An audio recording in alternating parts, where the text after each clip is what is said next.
So, so by AD 185, knowledge of St. Thecla in some detail about her life had literally made it from one end of the Roman Empire to the other,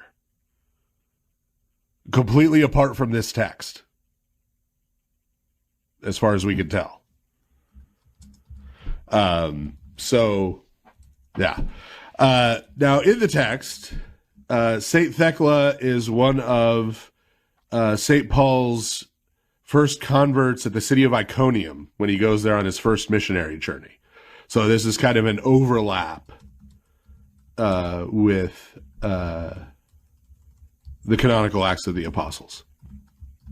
And she follows him, then she travels, which is one of the people, of the several people who travels with him on his journey. As we mentioned, she evangelizes and assists with the baptisms of women, as St. Paul is preaching primarily to men. Once again, right, this is the first century. Synagogues were not integrated across gender lines. So this is what we would expect, right? This is what would be normal. Now, one of the very important things in terms of how this text presents St. Thecla, and this will become a motif in hagiography of particularly female saints and martyrs going forward, is her decision to maintain her virginity, right? Which in the ancient world, in the time that she lived, was her deciding not to marry.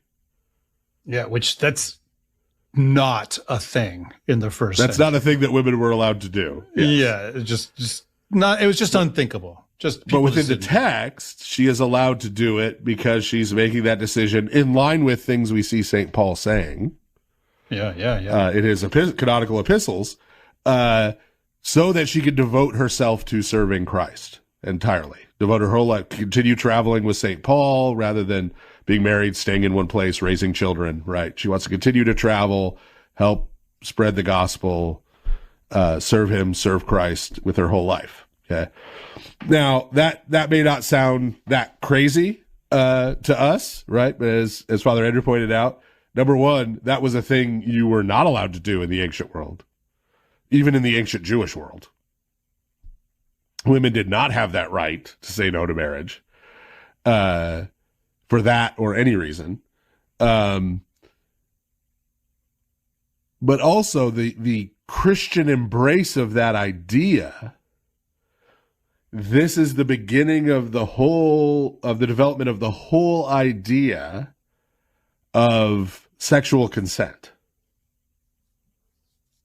as it has now come to exist in the modern world. Yeah.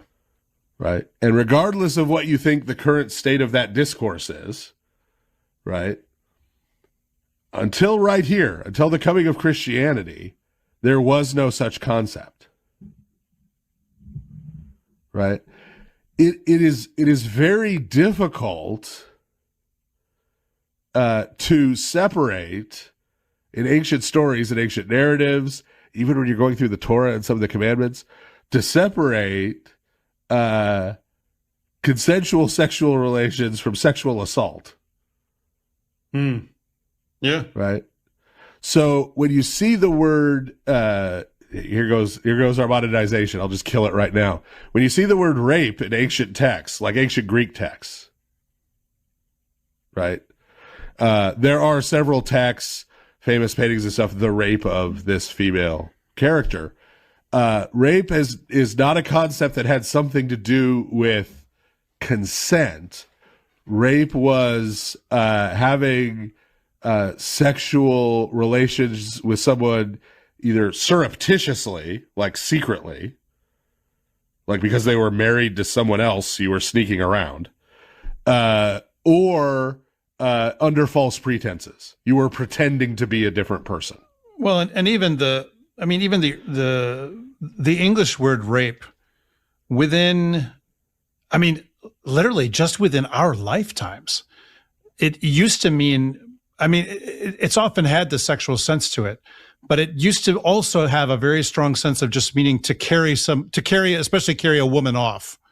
Like Abduction. The rape of the Sabine women was not what we would now call rape. It was carrying them off to forcibly marry them, but it was carrying them off, Yes. and so taking them from their father without paying the dowry. Right, Yes. right. I mean, I remember, and I mean, just to illustrate that this change in English, anyways, has happened relatively recently.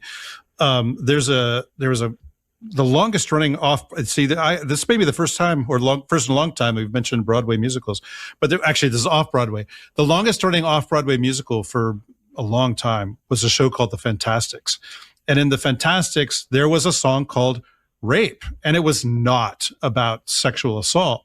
It was about carrying a woman off. But recent productions of that show no longer include that song. Well, they've changed. Yeah, in fact, now the song is called Abductions, and it's a completely different song, actually. Yeah. Nirvana can't even sing about it on SNL. No. But yeah, so the idea of consent comes from this idea that comes with Christianity in particular, that women have the right to not get married in order to dedicate their lives to serving the Lord. And so this is of, I mean, obviously, if this is sinking in, this is of massive cultural importance, right? This is like a watershed in the development of what we think of as culture and morality, right, today. And it's something that comes from Christianity.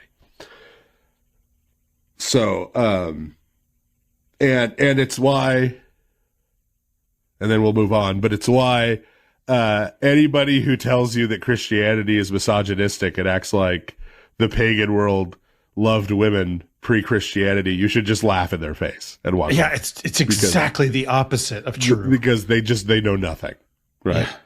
Yeah. It reminds me of this clip I just saw of Sean McDowell and friend of the show Bart Ehrman, where Sean McDowell was trying to argue that there is inbuilt into humanity this kind of basic moral compass. Oh, and friend of the show Bart Ehrman telling him he's full of it, and that almost all the stuff he thought was part of the general moral compass was actually a product of Christianity. That was just amazing. So wow, someone needs to be Tom Holland built. This is one of the Bart Ehrman's new book is like virtually a sequel to Dominion. But